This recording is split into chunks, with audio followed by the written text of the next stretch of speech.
एक पहाड़ी के नीचे रामगढ़ नाम का एक गांव था। गांव के सारे जानवर हरी घास खाने के लिए सुबह उसी पहाड़ी के ऊपर बसे जंगल में जाते और शाम होते होते घर वापस आ जाते थे। हर दिन की तरह लक्ष्मी नाम की एक गाय अन्य गायों के साथ उसी पहाड़ी के जंगल में घास खाने के लिए गई थी। वह हरी घास खाने में इतनी ज्यादा प्रसन्न थी कि वह कब एक शेर की गुफा के पास पहुंच गई, उसे पता भी नहीं चला। शेर अपनी गुफा में सो रहा था और वह पिछले 2 दिनों से भूखा भी था।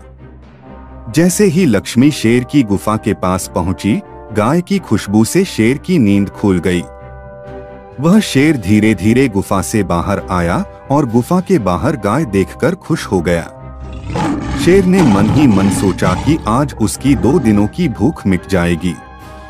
वह इस तंदुरुस्त गाय का ताजा मांस खाएगा और यह सोचकर उसने एक तेज दहाड़ लगाई। लक्ष्मी शेर की दहाड़ सुनकर डर जाती है। जब वह अपने आसपास देखती है तो वहां दूर दूर तक उसको कोई भी दूसरी गायें नहीं दिखी। जब वह हिम्मत करके पीछे मुड़ी तो उसे सामने शेर खड़ा हुआ दिखाई दिया। उस शेर ने लक्ष्मी को देखकर फिर से दहाड़ लगाई है और लक्ष्मी से कहा, मुझे 2 दिनों से कोई शिकार नहीं मिल रहा था, मैं भूखा था। शायद इसलिए भगवान ने मेरा पेट भरने के लिए तुझे मेरे यहाँ पर भेजा है। आज मैं तुझे खाकर अपनी भूख मिटा लूंगा। शेर की बात सुनकर लक्ष्मी डर जाती है।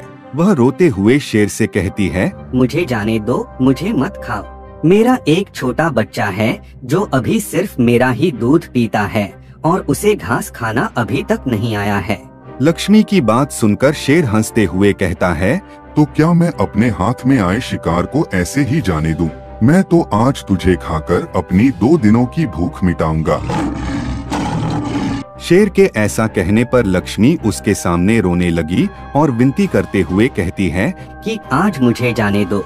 मैं आज अपने बछड़े को आखिरी बार दूध पिला दूंगी और उसे बहुत सारा प्यारा करके कल सुबह होते ही तुम्हारे पास आ जाऊंगी।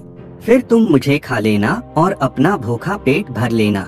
शेर लक्ष्मी की यह बात मान जाता है और धमकी देते हुए कहता है कि अगर कल तू नहीं आई तो मैं तेरे गांव आऊंगा, फिर तुझे और तेरे बेटे दोनों को खा जाऊंगा। लक्ष्मी शेर की यह बात सुनकर खुश हो जाती है और शेर को अपना वचन देकर गांव वापस चली जाती है।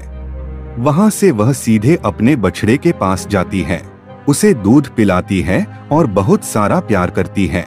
फिर बछड़े को शेर के साथ हुई सारी घटना बताती है और कहती है कि उसे अब अपना ख्याल खुद ही रखना होगा। वह कल सुबह होते ही अपना वचन पूरा करने के लिए शेर के पास चली जाएगी। अपनी माँ की बातें सुनकर बछड़ा रोने लगता है। दूसरे दिन सुबह होते ही लक्ष्मी जंगल की तरफ निकल जाती है और शेर की गुफा के सामने पहुंचकर शेर से कहती है, अपने वचन के अनुसार मैं तुम्हारे पास आ गई हूँ, अब तुम मुझे खा सकते हो। गाय की आवाज सुनकर शेर अपनी गुफा से बाहर निकलकर आता है और भगवान के अवतार में प्रकट होते हैं। वह लक्ष्मी से कहते हैं, मैं तो बस तुम्हारी परीक्षा ले रहा था। तुम अपने वचन की पक्की हो, मैं इससे बहुत प्रसन्न हुआ। तुम अब अपने घर और बछड़े के पास वापस जा सकती हो। इसके बाद वे उस गाय को गौ माता होने का वरदान भी देते हैं और उसी दिन के बाद से सभी गायों को गौ माता कहना शुरू कर देते हैं। कहानी से सीख, हमें जान की बाजी लगाते हुए भी अपने दिए हुए वचन को पूरा करना चाहिए।